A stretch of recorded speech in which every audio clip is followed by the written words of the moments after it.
ശ്രീകൃഷ്ണാർപ്പണമസ്തു. എല്ലാവർക്കും നമസ്കാരം. ആരോഗ്യത്തിനായി നാം എന്താണ് ചെയ്യേണ്ടത് എന്നതിലേക്ക് ഒരു എത്തിനോട്ടം.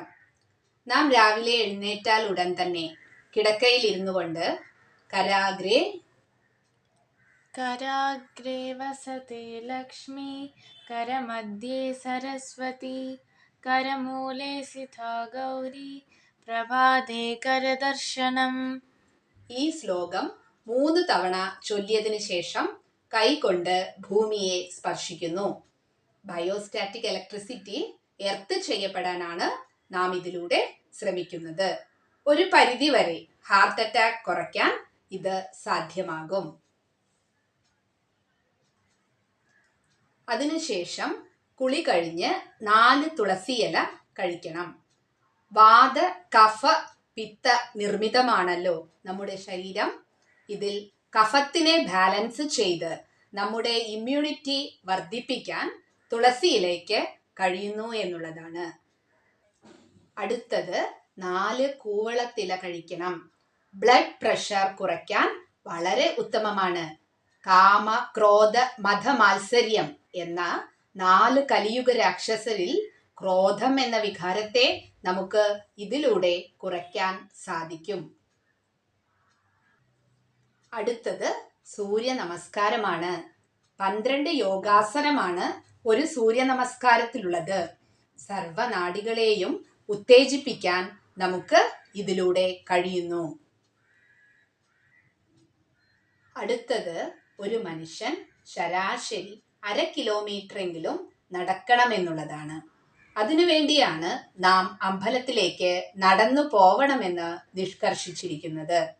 ഗണപതിക്ക് 1 പ്രദക്ഷിണം, ശിവന് 3, ദേവിക്ക് 4 എന്നിങ്ങനെ ചിട്ടകളുണ്ട്. അത് നാം ശീലമാക്കുമ്പോൾ ശരീരത്തിന് വേണ്ട ഊർജം നമുക്ക് ലഭിക്കുന്നു. അമ്പലത്തിലെ ആലിന് ഒരു 7 പ്രദക്ഷിണം കൂടെ ആകുമ്പോൾ നമ്മുടെ ഓക്സിജൻ ലെവൽ നന്നായി കൂടി ഉത്സാഹത്തോടെ ജീവിക്കാൻ കഴിയും. വേപ്പിനും ആൽമരത്തിനുമാണ് ഓക്സിജൻ കൂടുതൽ പുറപ്പെടുവിക്കാൻ കഴിയുന്നത്. അതുകൊണ്ട് തന്നെ നമ്മുടെ കുട്ടികൾ ഇതിനരികിലിരുന്ന് പഠിക്കുമ്പോൾ അനായാസേന അവർക്ക് കാര്യങ്ങൾ ഗ്രഹിക്കാൻ കഴിയും. ഇതെല്ലാം നമ്മുടെ ജീവിതത്തിൽ പകർത്തുകയാണെങ്കിൽ നല്ല ആരോഗ്യത്തോടെ ഈ ഭൂമി തന്നെ സ്വർഗമെന്ന് കരുതി ജീവിക്കാം. അല്ലെങ്കിൽ ഹോസ്പിറ്റൽ എന്ന നരകത്തിൽപ്പെട്ട് നമ്മുടെ ജീവിതം ഹോമിക്കാം. ചോയ്സ് നമ്മുടെ കയ്യിലാണ്. ആരെയും പഴിക്കാനുള്ളതല്ല ജീവിതം. സ്വയം മാറ്റം വരുത്തേണ്ടതാണ് എന്ന് എപ്പോഴും ഓർമ്മ വേണം. അതിഥി എന്ന വാക്കിന്റെ അർത്ഥം എന്താണ്? തിഥി നോക്കാതെ വരുന്നവർ അല്ലേ? അതിഥി ദേവോ ഭവ, അതല്ലേ നമ്മുടെ ആർഷഭാരത സംസ്കാരം. കേരളത്തിൽ ഈ സംസ്കാരത്തിന് മൂലച്യുതി വന്നിട്ടുണ്ടോ എന്ന് തോന്നാറുണ്ട്. നമ്മുടെ തൊട്ടടുത്ത സംസ്ഥാനമായ തമിഴ്നാട്ടിൽ ഈ സംസ്കാരത്തിന് ഒരു കുറവും വന്നിട്ടില്ല എന്നത് ആശ്വാസകരമാണ്. നമ്മുടെ മുതുമുത്തശ്ശിമാർ എന്താണ് ചെയ്തിരുന്നത്? അതിഥി വന്ന ഉടനെ ഒരു കിണ്ടിയിൽ വെള്ളം വെച്ചിട്ടുണ്ടാവും. അതിൽ കാൽ കഴുകാൻ ആവശ്യപ്പെടുന്നു.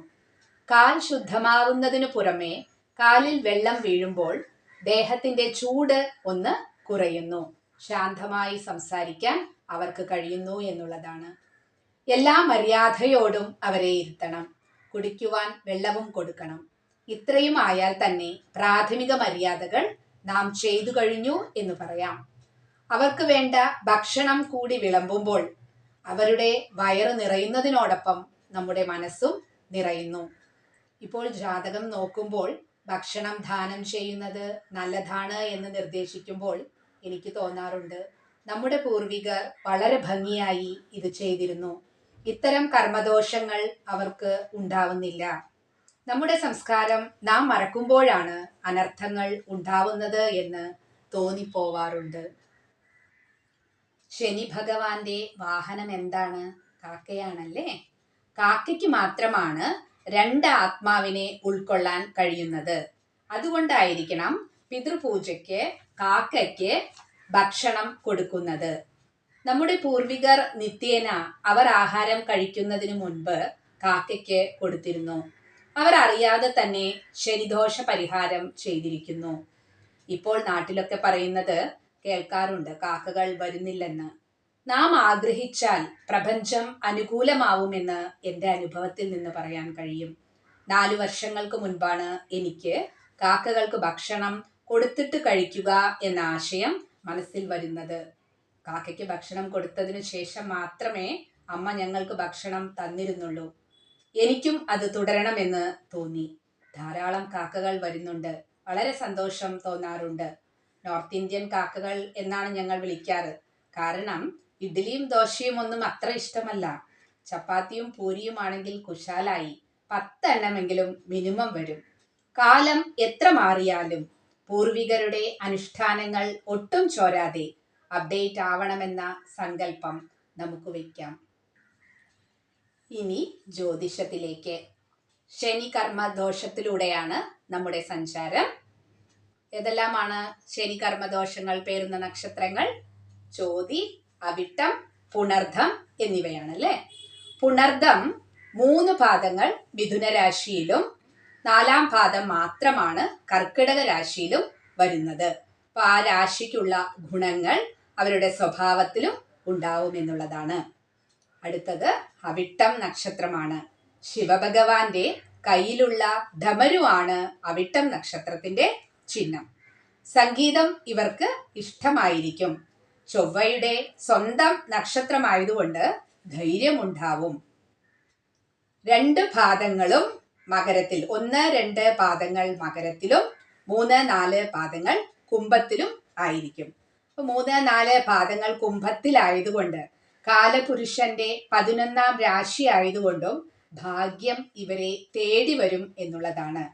ശനിയുടെ കർമ്മദോഷമുള്ള നക്ഷത്രമായതുകൊണ്ട് കർമ്മമേഖലയിൽ പ്രതിസന്ധി ഉണ്ടാവും. ചാലഞ്ച് ഏറ്റെടുത്താൽ വൈകിയ വേളയിൽ വിജയമുണ്ടാവും എന്നുള്ളതാണ്. തുറന്ന മനസ്സുള്ളവരും സത്യസന്ധരും ആയിരിക്കും. പ്രകൃതിയുമായി ഇണങ്ങി ജീവിക്കാൻ ഇഷ്ടമായിരിക്കും. അന്ധവിശ്വാസങ്ങൾക്ക് അടിമപ്പെടാതെ കാലാനുസൃതമായ മാറ്റം ഏറ്റെടുക്കാൻ തയ്യാറായിരിക്കും. നന്ദി, നമസ്കാരം.